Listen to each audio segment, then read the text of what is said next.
بسم الله الرحمن الرحيم وبه نستعين وصلى الله على نبينا محمد وعلى آله وأصحابه أجمعين وبعد. عزیز طلباء،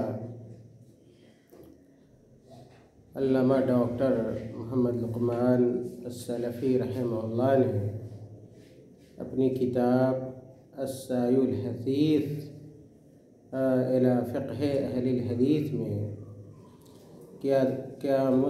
کتاب الصیام کے ضمن میں جو ابواب بیان کیے ہیں، مسائل بیان کیے ہیں، ان مسائل میں سے ایک مسئلہ صیام التطوع کا بھی ہے۔ صیام التطوعی کے نفلی روزے آپ کو معلوم ہے کہ رمضان کے روزے کو اللہ رب العالمین نے فرض قرار دیا ہے، اور رمضان کے روزے سے متعلق تمام تر تفصیلات گزر چکی ہیں۔ کتاب الصیام کے اخیر میں علامہ موصوف رحمہ اللہ نے نفلی روزے کے بعض اہم مسائل کو ذکر کیا ہے۔ شیخ رحمہ اللہ کہتے ہیں کہ صیام التطوع لہ فضائل کثیرۃ عظیمہ، کہ ہمیں اور آپ کو اس بات سے واقف ہونا چاہیے اور آگاہ ہونا چاہیے کہ نفلی روزے کے بڑے فضائل ہیں، نفلی روزے کے بڑے فضائل ہیں، بے شمار فضائل ہیں۔ جاء ذکرها فی احادیث نبویہ صحیح، جو فضائل صحیح حدیثوں کے اندر موجود ہیں، جو فضائل صحیح حدیثوں کے اندر موجود ہیں، آپ صلی اللہ علیہ وسلم نے بیان کی ہیں۔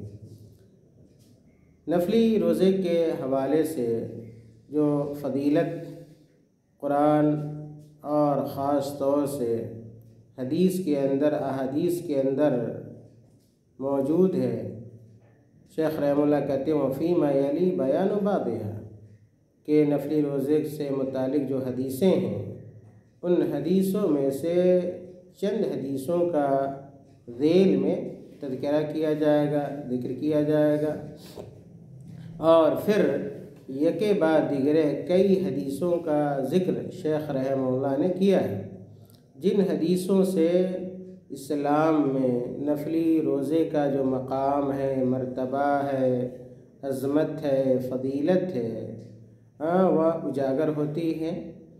سب سے پہلی حدیث نفلی روزے سے متعلق کہتے ہیں حدیث ابی امامۃ رضی اللہ عنہ قال قلت یا رسول اللہ مرنی بأمر ینفعنی اللہ بہ۔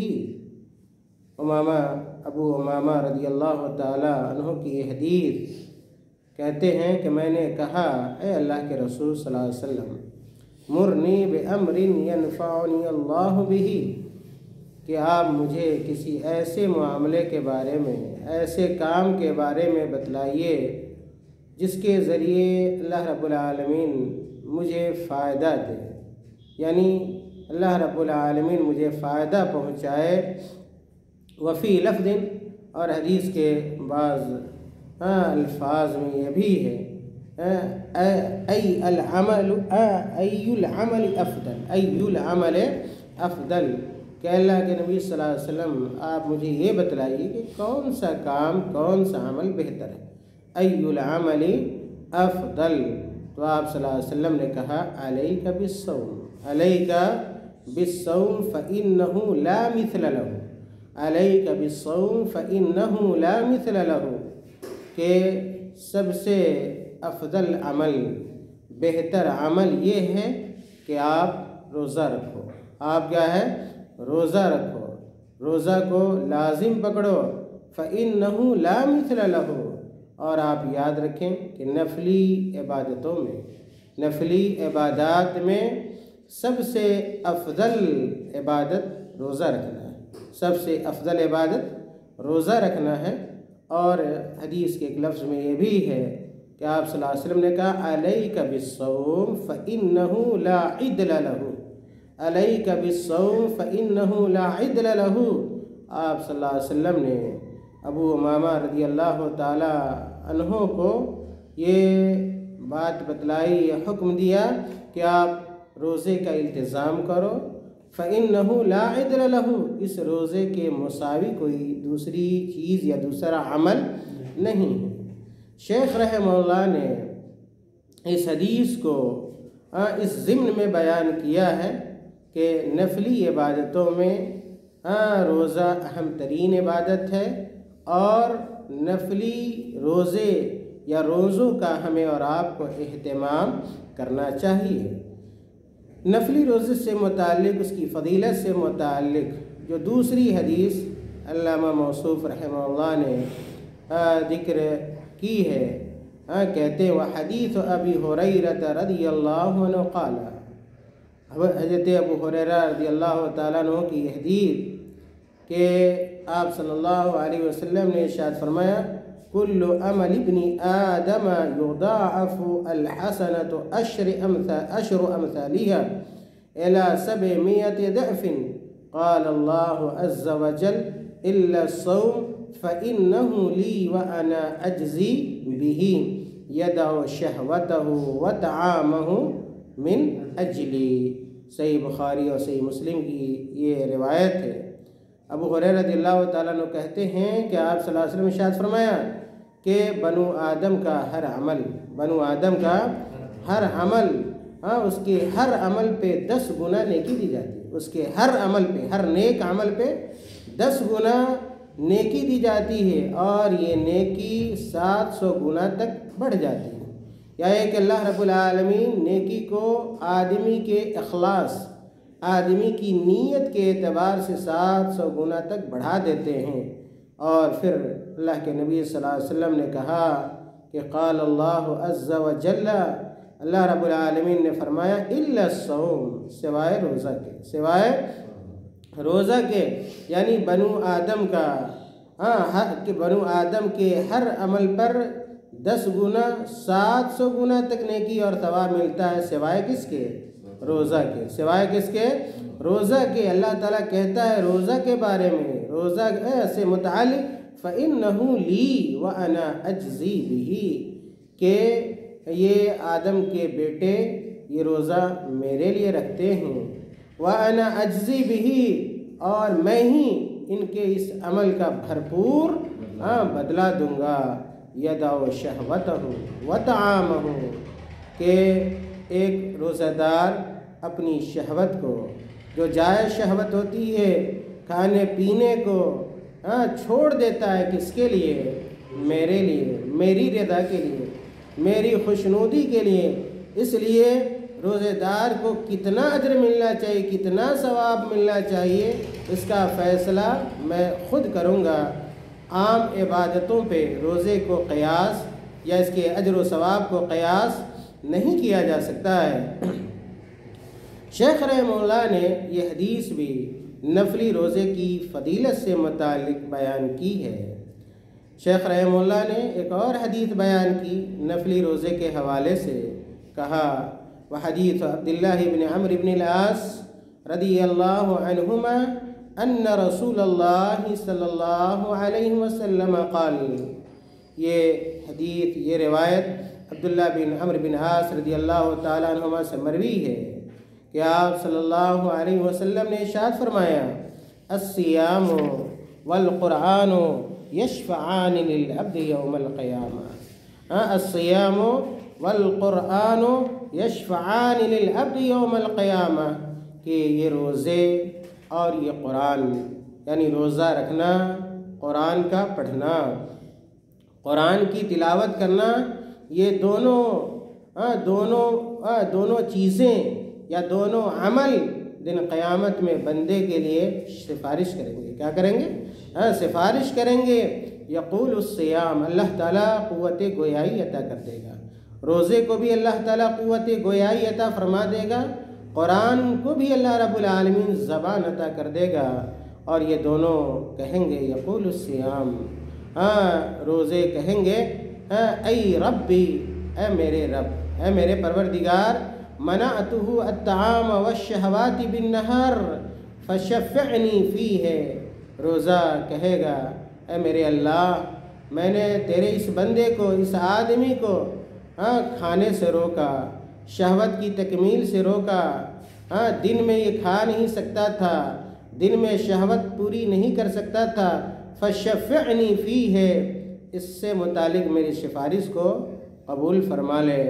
وَيَقُولُ القرآن، قرآن کہے گا مَنَعْتُهُ النَّوْمَ فِي اللَّيْلِ فَشَفِّعْنِي فِيهِ، اے اللہ، اے میرے اللہ، میں نے تیرے اس بندے کو رات میں سونے سے روکا، رات میں سونے سے روکا، فَشَفِّعْنِي فِيهِ، میری سفارش اس بندے سے متعلق قبول فرما لے۔ بعض حدیثوں کے اندر آتا ہے کہ اللہ رب العالمین روزے کی سفارش کو اور قرآن کی سفارش کو کیا کرے گا؟ قبول فرما لے گا، اور ایسے بندوں کے گناہ کو اللہ تعالیٰ معاف کر دے گا۔ تو اس حدیث سے بھی نفلی روزے کی اہمیت اور اس کی فضیلت عیاں ہوتی ہے اور ظاہر ہوتی ہے۔ شیخ رحمہ اللہ نے نفلی روزے کی فضیلت سے متعلق احادیث کے ذکر کے بعد یا احادیث کے بیان کے بعد دوسرا جو اہم نقطہ ذکر کیا ہے وہ یہ کہ وَالصَّوْمُ التَّطَوُّعِ عَلَى نَوْعَيْنِ، وَالصَّوْمُ التَّطَوُّعِ عَلَى نَوْعَيْنِ، کہ نفلی روزہ دو طرح کا ہوتا ہے۔ نفلی روزہ دو طرح کا ہوتا ہے، یا یہ کہ نفلی روزے کی کتنی قسم ہیں؟ دو قسم ہیں، مطلق و مقید، مطلق و مقید۔ سب سے پہلی جو قسم ہے وہ مطلق ہے، اور دوسری قسم کیا ہے؟ مقید ہے۔ مطلق کا مفہوم کیا ہے؟ اما المطلق فهو ما جاء في النصوص من غیر تقیید بوقت معین، کہتے ہیں کہ مطلق اس کو کہتے ہیں جو نصوص میں غیر مقید ہو، جو نصوص میں غیر مقید بیان کیا گیا ہو، یعنی کسی خاص وقت کے ساتھ اسے منسلک کیا ہے نہیں کیا گیا ہو، یا ہے کہ مقید کسی خاص وقت کے ساتھ اس کو مقید نہ کیا گیا ہو، ایسے نفلی روزے کو مطلق کہتے ہیں۔ کیا کہتے ہیں؟ التطوع المطلق، التطوع المطلق، یہ پہلی قسم ہے نفلی روزے کی، ایسا روزہ جو کسی خاص وقت کے ساتھ مقید نہ کیا گیا ہو، کسی خاص وقت کے ساتھ اسے منسلک نہ کیا گیا ہو۔ کہتے ہیں وَكَمَا قُلْتُ سَابِقًا فَقَدْ وَرَدَتْ أَحَادِيثُ كَثِيرَةٌ فِي بَيَانِ فَضَائِلِهِ، مصنف رحمہ اللہ کہتے ہیں کہ ماضی میں نے ذکر کیا کہ نفلی روزے کے بڑے فضائل ہیں، نفلی روزے کے بڑے فضائل ہیں، اور انہی احادیث میں سے ایک حدیث عبداللہ بن عباس رضی اللہ تعالی عنہما کی ہے۔ عبداللہ بن عباس رضی اللہ تعالی عنہما کہتے ہیں ما صام النبی صلی اللہ علیہ وسلم شہرا کاملا قط غیر رمضان، غیر رمضان۔ عبداللہ بن عباس رضی اللہ تعالیٰ عنہ کہتے ہیں کہ اللہ کے نبی صلی اللہ علیہ وسلم سوائے رمضان کے، اللہ کے نبی صلی اللہ علیہ وسلم سوائے رمضان کے کسی دوسرے مہینے کا مکمل روزہ، پورا روزہ، کامل روزہ نہیں رکھتے تھے۔ اور وَيَصُومُ حَتَّى يَقُولَ الْقَائِلُ، اور اللہ کے نبی صلی اللہ علیہ وسلم کبھی کسی دوسرے مہینے کا روزہ رکھتے یہاں تک کہ کہنے والا کہتا وَيَصُومُ حَتَّى يَقُولَ الْقَائِلُ لَا وَاللَّهِ لَا يُفْطِرُ، اللہ کے نبی صلی اللہ علیہ وسلم اس تسلسل سے روزہ رکھتے کہ کہنے والا یہ کہنے پر مجبور ہو جاتا کہ اب اللہ کے نبی صلی اللہ علیہ وسلم لگتا ہے کہ روزہ چھوڑیں گے ہی نہیں، روزہ منقطع ہی نہیں کریں گے، یا یہ کہ افطار نہیں کریں گے۔ وَيُفْطِرُ حَتَّى يَقُولَ الْقَائِلُ، اور کبھی اللہ کے نبی صلی اللہ علیہ وسلم کیا ہے مسلسل کیا ہے روزہ نہیں رکھتے تھے، روزہ چھوڑتے بھی تھے، یہاں تک کہ کہنے والا کہتا تھا لا واللہ لا یصوم، ایسا لگتا ہے کہ اللہ کے نبی صلی اللہ علیہ وسلم کیا ہے اب روزہ رکھیں گے ہی نہیں۔ اس حدیث سے مصنف رحمہ اللہ یہ بتلانا چاہتے ہیں کہ جو نفلی روزہ ہے اس کے اندر نفلی روزہ کبھی اللہ کے نبی صلی اللہ علیہ وسلم پوری مداومت کے ساتھ رکھتے، اور کبھی کیا ہے اللہ کے نبی صلی اللہ علیہ وسلم چھوڑ بھی دیتے۔ تو ایسے ہی ایک مسلمان کو چاہیے کہ نفلی روزہ رکھے بھی اور کیا ہے چھوڑے بھی۔ ایسا نہیں ہونا چاہیے کسی مہینے میں کسی مہینے کو یا کہ ہر مہینے کو کوئی رمضان جیسا کیا ہے مہینہ کیا ہے بنا لے۔ اور اس حدیث کے اندر اس بات کی طرف بھی اشارہ ہے کہ نفلی روزے سے متعلق اللہ کے نبی صلی اللہ علیہ وسلم نے کبھی کیا پورے مہینے کا روزہ کیا ہے نہیں رکھا۔ پورے مہینے کا اگر روزہ رکھا تو کون سا مہینہ تھا؟ رمضان کا مہینہ تھا۔ تو ہم اور آپ کیا ہے نفلی روزے کا اہتمام کر سکتے ہیں، لیکن یہ کہ ایک مہینے میں آپ کچھ دن روزہ بھی رکھیں اور کچھ دن کیا ہے چھوڑ بھی کیا ہے دے، جیسا کہ اللہ کے نبی صلی اللہ علیہ وسلم کی سنت رہی ہے۔ اور یہ حدیث جو عبداللہ ابن عباس رضی اللہ تعالیٰ عنہما کی ہے، یہ صحیحین کی روایت ہے۔ یہ کیا ہے صحیحین کی روایت ہے۔ اسی معنی کی دوسری روایت عائشہ رضی اللہ تعالیٰ عنہا سے بھی منقول ہے، کہتی ہیں کان یصوم حتی نقول کہ آپ صلی اللہ علیہ وسلم نفلی روزہ رکھا کرتے تھے، یہاں تک کہ ہم لوگ کہنے پر مجبور ہوتے تھے قد صام کہ اللہ کے نبی صلی اللہ علیہ وسلم نے روزہ رکھا، یعنی کہ پے در پے تسلسل کے ساتھ اللہ کے نبی صلی اللہ علیہ وسلم کئی دنوں کا روزہ رکھتے تھے۔ وَيُفْتِرُ حَتَّى نَقُولُ اور اللہ کے نبی صلی اللہ علیہ وسلم روزہ چھوڑ بھی دیتے تھے، یہاں تک کہ ہم لوگ کہتے تھے قد افطر کہ اللہ کے نبی صلی اللہ علیہ وسلم نے روزہ چھوڑ دیا، روزہ چھوڑا، یعنی کہ پے در پے لگاتار کئی دنوں کا اللہ کے نبی صلی اللہ علیہ وسلم کیا ہے روزہ ترک کر دیتے تھے یا روزہ کیا ہے نہیں رکھتے تھے۔ عائشہ رضی اللہ تعالیٰ عنہ مزید فرماتی ہیں وَمَا رَأَيْتُهُ صَامَ شَهْرًا كَامِلًا مُنْذُ قَدِمَ الْمَدِينَةِ إِلَّا أَنْ يَكُونَ رَمَضَانَ، کہتی ہیں عائشہ رضی اللہ تعالیٰ عنہ کہ میں نے آپ صلی اللہ علیہ وسلم کو نہیں دیکھا کہ انہوں نے کسی مہینے کا مکمل روزہ رکھا ہو جب سے وہ مدینہ آئے ہوں، سوائے کس مہینے کے؟ رمضان کے۔ یعنی آپ صلی اللہ علیہ وسلم مدینہ آنے کے بعد پورے مہینے کا جو روزہ رکھا وہ صرف اور صرف رمضان کا روزہ رکھا، بقیہ جو مہینے تھے جن میں آپ صلی اللہ علیہ وسلم نفلی روزہ رکھتے تھے، کبھی لگاتار روزہ بھی رکھتے اور کبھی لگاتار آپ صلی اللہ علیہ وسلم روزہ چھوڑ بھی دیتے تھے یا کہ روزہ نہیں بھی رکھتے تھے۔ ان تمام حدیثوں سے دو باتیں معلوم ہوئیں۔ پہلی بات یہ معلوم ہوئی کہ اسلام میں نفلی روزے کی بڑی فضیلت ہے، اور یہ بھی ہمیں معلوم ہوا کہ نفلی روزے کی دو قسم ہیں، ایک مطلق اور دوسری جو قسم ہے وہ کیا ہے مقید ہے۔ مطلق کے بارے میں ہم نے یہ جانا کہ ایسا نفلی روزہ جو کسی وقت کے ساتھ مخصوص ہو، جو کسی وقت کے ساتھ کیا ہے مخصوص ہو، خاص ہو، مقید ہو، اور مطلق جو جس کی تعریف یہ کی گئی کہ ایسا نفلی روزہ جو کسی خاص وقت کے ساتھ مقید کیا ہے نہ ہو، جو کسی خاص مطلق ایسا نفلی روزہ جو کسی خاص وقت کے ساتھ مقید یا مربوط یا مخصوص نہ ہو، اور اس کے برعکس جو دوسری قسم وہ کیا ہے مقید ہے، جو کسی خاص وقت یا کسی خاص زمانے کے ساتھ کیا مقید، جو کسی خاص زمانے کے ساتھ مقید ہو۔ اب شیخ رحمہ اللہ مطلق کے بعد مقید کے بارے میں بیان کرتے ہیں وَأَمَّا صَوْمُ التَّطَوُّعِ المقید بزمن معین، کہتے ہیں کہ نفلی روزے کی جو دوسری قسم ہے وہ کیا ہے مقید ہے۔ المقید بزمن معین، جو کسی خاص زمانے کے ساتھ کیا ہو مقید ہو، جو کسی خاص زمانے کے ساتھ کیا ہے مقید و مربوط ہو، کہتے ہیں فَهُوَ مَا جَاءَ فِي النُّصُوصِ مُقَيَّدًا بزمن معین او وقت معین وفی ما یلی بیانہ، کہتے ہیں کہ وہ نفلی روزے جو مقید ہیں اور جن کا تذکرہ نصوص کے اندر ہوا ہے، جن کو اللہ رب العالمین نے یا اللہ کے نبی صلی اللہ علیہ وسلم نے نصوص کے اندر بیان کیے ہیں، اس کا ان روزوں کو ان مقید نفلی روزے کو ذیل میں ہم کیا کریں گے؟ بیان کریں گے، یکے بعد دیگرے۔ یعنی ایسا روزہ، پھر سے سنیے، ایسا روزہ، نفلی روزہ جو کیا ہے؟ مقید ہے۔ ایسا نفلی روزہ جو کسی خاص زمانے کے ساتھ کیا ہے؟ مربوط ہے، مقید ہے، مخصوص ہے، اس کی کئی قسمیں ہیں۔ اس کی کیا ہے؟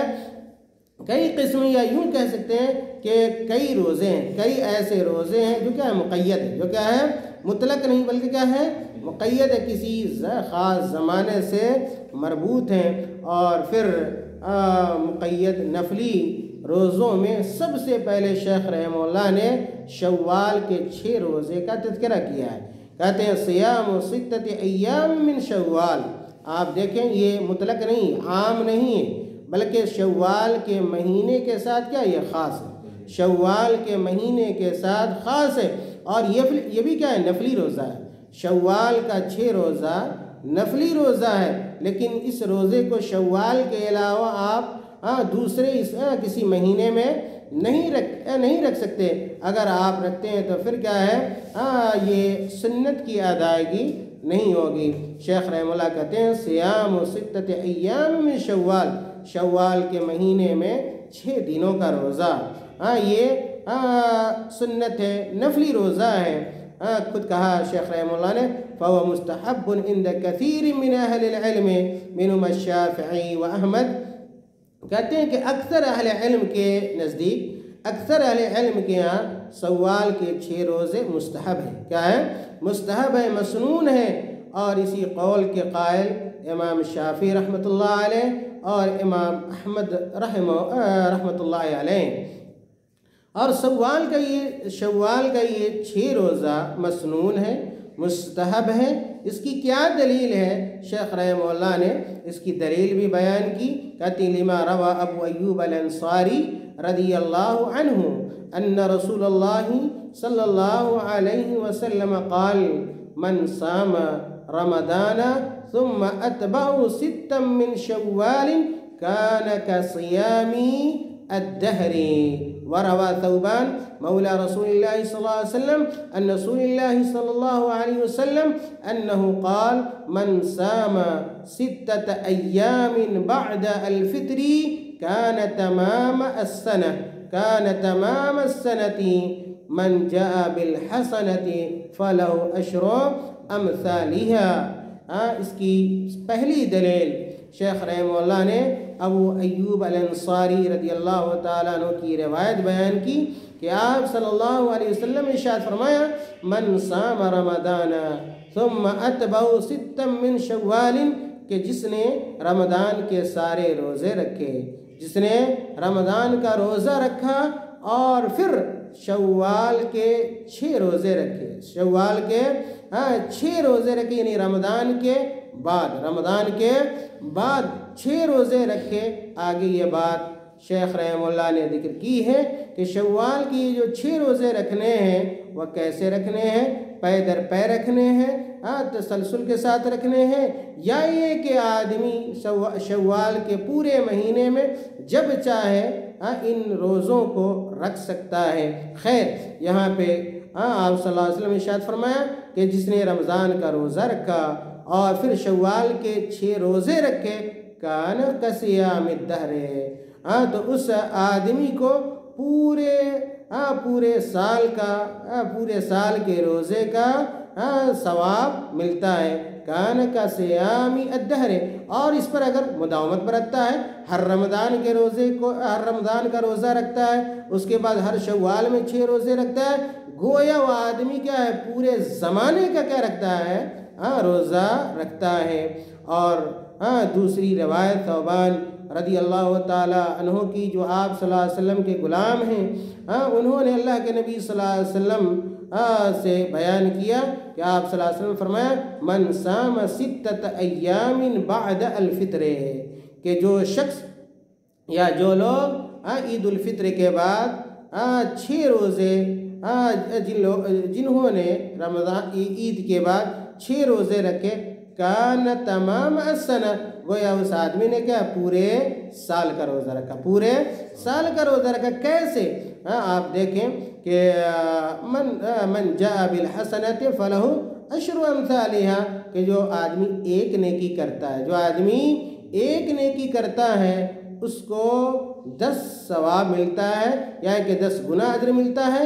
ہم اور آپ اگر رمضان کا 30 روزہ رکھتے ہیں، 30 کو اگر آپ گناہ کر دیں کس سے؟ 10 سے۔ کس سے؟ 10 سے، تو کتنے ہو گئے؟ 300 ہو گئے۔ اور سال میں کتنے دن ہوتے ہیں؟ 360 دن ہوتے ہیں۔ اور پھر 6 روزے ہم لوگوں نے شوال کے رکھے، 6 کو پھر 10 سے گناہ کر دے تو کتنا ہو گیا؟ 60۔ تو کل سال میں کتنے دن ہوئے؟ 360۔ اور کل نیکیاں اور ثواب آپ کو کتنے مل گئے؟ 360۔ گویا آپ نے پورے سال کا روزہ رکھا۔ اس کے بعد شیخ رحمہ اللہ نے دوسرا جو نقطہ اسی شوال کے روزے سے متعلق جو بیان کیا ہے، امام نووی رحمۃ اللہ علیہ، قال الامام النووی ان الافضل ان تصام الستة متوالیۃ۔ امام نووی رحمۃ اللہ علیہ کہتے ہیں شوال کے 6 روزے سے متعلق کہ افضل یہ ہے کہ یہ جو 6 روزے شوال کے ہیں انہیں پے در پے رکھا جائے۔ انہیں کیا ہے؟ پے در پے رکھا جائے۔ عقب یوم الفطر، کہ عید الفطر کے بعد لگاتار ان 6 روزوں کو رکھ لیا جائے۔ فَإِن فَرَّقَهَا أَوْ أَخَّرَهَا عَنْ أَوَائِلِ شَوَّالَ إِلَىٰ أَوَاخِرِ حَصَلَتْ فَضِيلَةُ الْمُتَابَعَةِ۔ لیکن اگر کوئی آدمی کیا ہے ان روزوں کے رکھنے میں کیا ہے؟ تفریق کرتا ہے، یعنی پے در پے کیا ہے؟ نہیں رکھتا ہے، ایک دن رکھتا ہے پھر چھوڑتا ہے، پھر اگلے دن رکھتا ہے، یا ایک دن رکھ لیا چند دن چھوڑ دیے پھر رکھ لیا، اگر یا ایک شروع شوال میں نہ رکھ کر کیا ہے آخر شوال میں رکھتا ہے، تو امام نووی رحمۃ اللہ علیہ کہتے ہیں کہ پھر بھی وہ آدمی شوال کے اجر کو، ثواب کو حاصل کر لے گا۔ کہتے ہیں لِأَنَّهُ يَصْدُقُ أَنَّهُ أَتْبَعُ سِتًّا مِّن شَوَّالَ، اس لیے کہ اس کے اوپر یہ بات صادق آئے گی کہ اس نے 6 شوال کے 6 روزے رکھے، نہیں جو رمضان کے بعد جو روزے رکھنے تھے 6 روزے، اس نے ان روزوں کو رکھ لیا۔ کہتے ہیں وَإِنَّمَا كَانَ ذَلِكَ كَصِيَامِ الدَّهْرِ، اس اعتبار سے وہ پوری زندگی کا روزہ رکھتا ہے۔ لِأَنَّ الْحَسَنَةَ بِعَشْرِ أَمْثَالِهَا، اس لیے کہ ایک نیکی 10 نیکیوں کے برابر ہوتی ہیں۔ فرمضان بعشرة اشہر، گویا کیا ہے رمضان کے روزے کیا ہے 10 مہینے کے برابر ہوئے، اور پھر 6 روزے 2 مہینے کے برابر ہوئے۔ اس طرح کیا ہے 12 مہینے کا اجر اور ثواب اس آدمی نے پا لیا جس نے رمضان کا روزہ رکھا اور شوال کے 6 روزے رکھے۔ شیخ رحمہ اللہ کہتے ہیں، مصنف رحمہ اللہ، وَهَذَا الَّذِي اخْتَارَهُ شیخ الاسلام ابن تیمیہ، اور اسی قول کو یعنی شوال کے روزے کے حوالے سے کہ آدمی کیسے رکھے، اس کی کیفیت کیا ہونی چاہیے، پے در پے رکھے یا بیچ میں فاصلہ اور فرق بھی ہو سکتا ہے، اسی قول کو شیخ الاسلام ابن تیمیہ رحمہ اللہ نے بھی اختیار کیا کہ شوال کے ابتدائی دنوں میں بھی رکھے جا سکتے ہیں، آخری دنوں میں بھی رکھے جا سکتے ہیں، پے در پے بھی رکھے جا سکتے ہیں، اور فرق کے ساتھ بھی رکھے جا سکتے ہیں، کوئی حرج کی بات نہیں ہے۔ کہتے ہیں ای ان صیام الست یحصل ثواب بالتتابع والتفریق، کہ چاہے آدمی پے در پے رکھے یا کہ بیچ میں کچھ دنوں کو چھوڑ کے بھی رکھتا ہے، پھر بھی اس کا اجر اور ثواب پا جائے گا۔ اور وَسَوَاءٌ صَامَهَا عَقِبَ الْفِطْرِ أَوْ فَصَّلَ بَيْنَهُمَا، چاہے عید کے فوراً بعد رکھے یا کہ کچھ دنوں کے بعد رکھے، اس سے کوئی حرج یا اس میں کوئی حرج اور کوئی مضايقہ نہیں ہے۔ اور اسی قول کو مشہور عالم دین علامہ صدیق حسن خان بھوپالی رحمہ اللہ نے بھی اختیار کیا ہے، لیکن آپ کو یہ بھی جاننا چاہیے کہ شوال کے 6 روزے کو بعض اہل علم نے، بعض فقہا نے مکروہ بھی قرار دیا ہے، جیسا کہ امام حنیفہ رحمۃ اللہ علیہ، امام یوسف رحمۃ اللہ علیہ، امام مالک رحمۃ اللہ علیہ۔ لیکن صحیح بات یہ ہے کہ شوال کے 6 روزے کے حوالے سے نص موجود ہے، اور جو اس کی کے استحباب پر اور اس کی سنیت پر جو نص دلالت کرتا ہے، اس لیے ایسے اقوال پر یا ان لوگوں کے قول پر کوئی اعتماد اور کوئی بھروسہ نہیں کیا جائے گا، اور یہ جانا جائے گا اور یہ صحیح قول ہے کہ شوال کا 6 روزہ مسنون ہے، مستحب ہے، اور آپ صلی اللہ علیہ وسلم نے اس کو ان روزوں کے رکھنے کا حکم دیا ہے، اور اس کی فضیلت کیا ہے بیان کی ہے۔ وصلی اللہ علی نبینا محمد۔